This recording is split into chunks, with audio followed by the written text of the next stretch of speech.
South ఇండియాలోని అతి తక్కువ ధరలకి రత్నాలనందించే ఏకైక సంస్థ 6JVR. 2026లో నియోజకవర్గాల పునర్విభజన డీలిమిటేషన్ ప్రక్రియ ప్రారంభమైతే తెలుగు రాష్ట్రాలు తీవ్రంగా నష్టపోతున్నాయా? తెలుగు రాష్ట్రాల ముఖ్యమంత్రులు ప్రధానంగా తెలంగాణ ముఖ్యమంత్రి రేవంత్ రెడ్డి డీలిమిటేషన్ ఒక బాంబు రూపంలో దక్షిణాది రాష్ట్రాలను దెబ్బతీయబోతోంది అనేటువంటి విమర్శలు ఎందుకు చేస్తున్నారు? కేంద్ర ప్రభుత్వం జనాభా దామాషా ప్రకారమే ఈ విభజన చేయాలనేటువంటి ఆలోచన చేస్తున్నట్టుగా ఆయన విశ్లేషిస్తున్నారు. కానీ దానికంటే ప్రత్యామ్నాయంగా దామాషా విధానాన్ని అనుసరించాలనేటువంటి ప్రతిపాదనను కూడా తెలంగాణ సీఎం రేవంత్ రెడ్డి ప్రతిపాదిస్తున్నారు. అసలు ఈ దామాషా ఏంటి? జనాభా లెక్కల ప్రకారం చేస్తే తెలుగు రాష్ట్రాలకు జరిగేటువంటి నష్టం ఏంటి? దక్షిణాది రాష్ట్రాలు ఏ విధంగా నష్టపోతాయి? ఒకసారి విశ్లేషించే ప్రయత్నం చేద్దాం. ఇది జనాభాకి సంబంధించినటువంటి రేషియో. అంటే 2011 నాటి లెక్కల ప్రకారం భారతదేశంలో సేకరించినటువంటి జనాభా లెక్కల ప్రకారం చూస్తే కనుక ప్రతి రాష్ట్రంలో ఉన్నటువంటి గ్రోత్ రేటు ఏ విధంగా ఉంది, జనాభా పెరుగుదల రేటు ఏ విధంగా ఉంది అనేటువంటి విషయాల్ని సూచించేటువంటి పట్టిక ఇది. ఇందులో దక్షిణాది రాష్ట్రాలన్నీ కూడా జనాభా పెరుగుదల విషయంలో అత్యల్పంగా నమోదు చేస్తున్నటువంటి రాష్ట్రాలే ఎక్కువగా కనిపిస్తున్నాయి. తెలంగాణ, ముఖ్యంగా కేరళ తర్వాత తెలంగాణ అత్యల్పంగా జనాభా పెరుగుదల రేటు నమోదు చేస్తున్నటువంటి రాష్ట్రంగా మిగులుతుంది. కేరళ 2.76% జనాభా పెరుగుదల రేటు నమోదు చేస్తే తెలంగాణ 2.89% మాత్రమే జనాభా పెరుగుదల రేటు నమోదు చేస్తుంది. ఇక ఆంధ్రప్రదేశ్ 4.1%.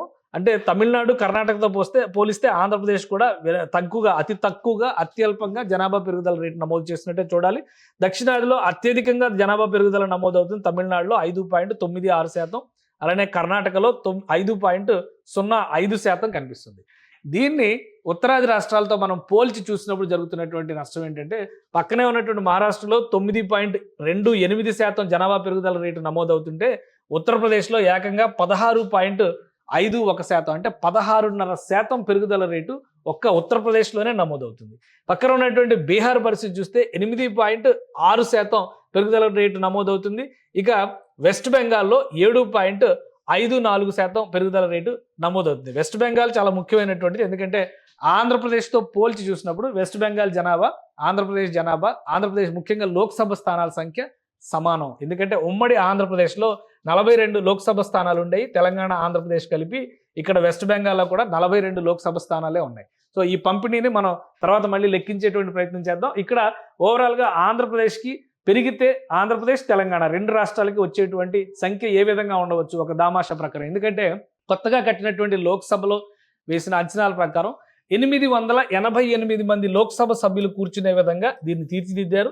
ఇప్పటి వరకు ఉన్నటువంటి జనాభా లెక్కలో, జనాభా అంచనాల ప్రకారం చూస్తే కనీసం 840 సీట్లు పెరిగే అవకాశం ఉందనేటువంటి చర్చ వస్తుంది. కాబట్టి మనం మినిమం నంబర్ని ఒక పారామీటర్గా తీసుకుంటే కూడా ఈ 840 స్థానాల్లో ఎన్ని స్థానాలు ఆంధ్రప్రదేశ్, తెలంగాణలకి దక్కేటువంటి అవకాశం ఉందని ఆలోచిస్తే జనాభా ప్రాతిపదికనే కనుక కేంద్ర ప్రభుత్వం ఈ డీలిమిటేషన్ ప్రాసెస్ని ప్రారంభిస్తే ప్రస్తుతం ఆంధ్రప్రదేశ్లో 25 లోక్సభ స్థానాలు ఉన్నాయి.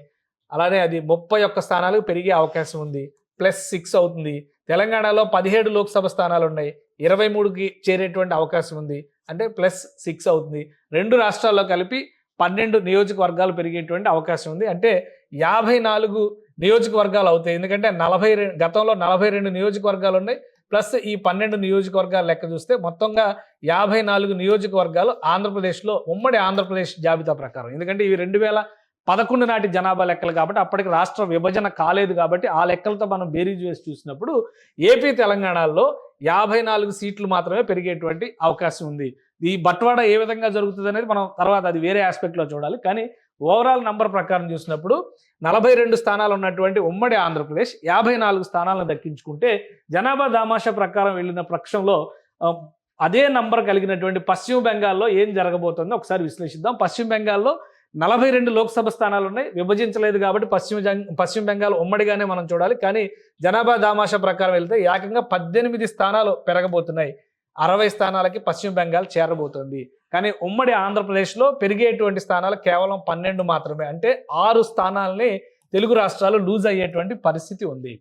దాదాపు ఇదే పరిస్థితి దక్షిణాదిలో అన్ని రాష్ట్రాలు ఫేస్ చేసేటువంటి అవకాశం కనిపిస్తుంది. అందుకనే రేవంత్ రెడ్డి, తెలంగాణ ముఖ్యమంత్రి, ప్రత్యేకంగా దీనివల్ల అన్యాయం జరుగుతుందనేటువంటి ఒక ప్రతిపాదన చేశారు. దామాషా ప్రకారం చేయాలంటూ విపక్షాలన్నీ కూడా ఇప్పుడు విజ్ఞప్తి చేస్తున్నాయి కేంద్ర ప్రభుత్వానికి, జనాభాని ప్రాతిపదికగా తీసుకోకుండా. ఒకవేళ దామాషా ప్రకారం చేయడం అంటే ఏ విధంగా చేస్తారు? ఇక్కడ ఒకసారి సింపుల్గా మనం చూద్దాం. ఎందుకంటే ఓవరాల్గా ఉన్నటువంటి జాబితాలో మన సీట్ల సంఖ్య అంటే ఉదాహరణకి 42 లోక్సభ స్థానాలు అనుకునేటువంటి పక్షంలో దీనికి పర్సంటేజ్ కడతారు. ఇందులో మొత్తం 543 లోక్సభ స్థానాల్లో ఎంత పర్సెంట్ ఈ 42% అనేది ఎంత పర్సెంట్ అవుతుంది అనేటువంటి లెక్క తీస్తే ఓవరాల్గా ఎంత పర్సెంటేజ్ వస్తుంది, అదే పర్సెంటేజ్ని మనం కొత్త దామాషాల్లో కూడా రిఫ్లెక్ట్ చేసేటువంటి అవకాశం ఉంటుంది. సో దామాషా ప్రకారం సీట్ల వర్గీకరణ జరగాలి, సీట్ల విభజన జరగాలి, సీట్ల పెంపు జరగాలంటే ఏం జరుగుతుంది? ఎందుకంటే పాత పద్ధతి ప్రకారం చేస్తే 42 సీట్లు ఉన్నటువంటి పశ్చిమ బెంగాల్ 60 సీట్లకి జనాభా ప్రాతిపదికన కనుక చేస్తే 42 సీట్లు ఉన్న పశ్చిమ బెంగాల్ 60 సీట్లకు పెరుగుతుంది. దీనివల్ల ఆంధ్రప్రదేశ్, తెలంగాణకి, తెలుగు రాష్ట్రాలకి 6 సీట్లు నష్టం జరుగుతున్నట్టు కనిపిస్తుంది. దామాషా అనేటువంటి విషయాన్ని చూద్దాం. ఎందుకంటే ఓవరాల్గా 543 నియోజకవర్గాలు ఉన్నాయి. ఇందులో 42 స్థానాలంటే ఎంత పర్సంటేజీ ఇక్కడ ఉంటుంది అనే దాని మీద మనం క్యాలిక్యులేషన్ చేసి చూస్తే కనుక 7.74% పర్సంటేజీ 42 సీట్లకి కనిపిస్తుంది. అంటే 7.74% వస్తే రాబోయేటువంటి సీట్లలో అంటే సీట్ల పెంపులో ఒక మినిమం నంబర్గా కనిపిస్తున్నటువంటి 840 సీట్లు కనుక ఒకవేళ పెంచితే, పార్లమెంట్లో 840 సీట్లు కనుక పెంచితే అందులో ఈ 7.74% ఎంత అనేది ఒకసారి మనం లెక్క తీసే ప్రయత్నం చేద్దాం. సో 7.74% లెక్క తీసి చూస్తే కనుక దాదాపు 65.01 వస్తుంది. అంటే 65 సీట్లు పెరగడానికి అవకాశం ఉంటుంది. దీనివల్ల పశ్చిమ బెంగాల్కి కూడా నష్టం జరుగుతుందని చెప్పడానికి అవకాశం లేదు. ఎందుకంటే 42 సీట్లు ఉన్నాయి కాబట్టి పశ్చిమ బెంగాల్కి కూడా 65 సీట్లు అయ్యేటువంటి అవకాశం ఉంటుంది. ఆంధ్రప్రదేశ్, తెలంగాణ 2 రాష్ట్రాలకి కలిపి సీట్ల సంఖ్య 65 స్థానాలు అయితే ఈ 65 స్థానాలని ప్రస్తుతం ఉన్నటువంటి రేషియో ప్రకారం 2 రాష్ట్రాల మధ్య బట్వాడా చేయడానికి అవకాశం ఉంటుంది. అంటే సగటున ఆంధ్రప్రదేశ్కి 38, 39 సీట్లు వస్తే తెలంగాణకి 25, 26 సీట్లు వచ్చేటువంటి అవకాశం ఉంటుంది. సో ఇదే విషయాన్ని రేవంత్ రెడ్డి చాలా క్లియర్గా ఎక్స్ప్లెయిన్ చేస్తున్నారు. అలానే దక్షిణాది రాష్ట్రాల్లో తమిళనాడు ముఖ్యమంత్రి స్టాలిన్ కూడా దామాషా ప్రకారమే బట్వాడా చేయడం వల్ల దక్షిణాది రాష్ట్రాలకు న్యాయం జరుగుతుంది అని. అంటే ఓవరాల్గా జరిగేటువంటి ప్రక్రియలో దక్షిణాది రాష్ట్రాలకి మరొక 30 సీట్ల వరకు పెరిగేటువంటి అవకాశం ఉందనేటువంటి అంచనా చేస్తున్నారు. ఇది ఒక ఆప్షన్. ఇది కాని పక్షంలో ఆదాయాన్ని ప్రధాన వనరుగా తీసుకుని ఈ సీట్ల వర్గీకరణ అంటే సీట్ల పెంపు అనేటువంటి అంశాన్ని ప్రాతిపదికగా తీసుకోవాలి. జనాభా నియంత్రణ పాటించి ఫైనాన్షియల్లీ డిసిప్లైన్డ్ స్టేట్స్గా ఉన్నటువంటి దక్షిణాది రాష్ట్రాలకి నష్టం జరగకుండా న్యాయం చేయాలంటే ఈ ప్రయత్నం చేయాలనేటువంటి వాదనను కూడా విశ్లేషిస్తున్నారు కొంతమంది నాయకులు. దాని ప్రకారం చూస్తే ప్రస్తుతం రాష్ట్రాల వాటాగా ₹1 కేంద్రానికి చెల్లిస్తే దక్షిణాది రాష్ట్రాలకు వస్తున్నటువంటి శాతం 40 పైసల నుంచి 60 పైసల లోపే ఉంది. కానీ ఉత్తరప్రదేశ్ లాంటి రాష్ట్రాలకి జనాభా ప్రాతిపదికన పంచడం వలన రూపాయికి ₹3, బీహార్ లాంటి రాష్ట్రాలకి రూపాయికి ₹6 మేర లబ్ధి చేకూరుతున్నటువంటి పరిస్థితి ఉంది. సో ఈ అసమానతలను తగ్గించాలంటే నియోజకవర్గాల ప్రాతినిధ్యంలో కూడా ఆదాయాన్ని బాగా చూపిస్తున్నటువంటి రాష్ట్రాలు, క్రమశిక్షణను పాటిస్తున్నటువంటి రాష్ట్రాలకు ప్రాధాన్యం ఇవ్వాలనేటువంటి వాదనని దక్షిణాది రాష్ట్రాల నాయకులు లేవనెత్తుతున్నారు. కేంద్ర ప్రభుత్వం ఈ ప్రతిపాదనలను ఎంతవరకు అంగీకరిస్తుంది? ముఖ్యంగా ఇలాంటి నిర్ణయం జరిగినప్పుడు తెలుగు రాష్ట్రాలకి మరింత మేలు జరిగేటువంటి అవకాశం ఉంటుంది. 2 రాష్ట్రాల్లోనూ సీట్ల సంఖ్య పెరగడానికి ఆస్కారం ఉంటుంది. అలా కాకుండా కేవలం జనాభా ప్రాతిపదికనే చేస్తే తెలుగు రాష్ట్రాలకు జరిగేటువంటి ప్రధానమైనటువంటి నష్టం, ఉత్తరప్రదేశ్ లాంటి రాష్ట్రాలు పెద్ద లబ్ధి పొందితే తెలుగు రాష్ట్రాల్లో ఆంధ్రప్రదేశ్, తెలంగాణ 2 రాష్ట్రాలకి కలిపి కేవలం 54 సీట్లు మాత్రమే పెరిగేటువంటి అవకాశం ఉంటుంది.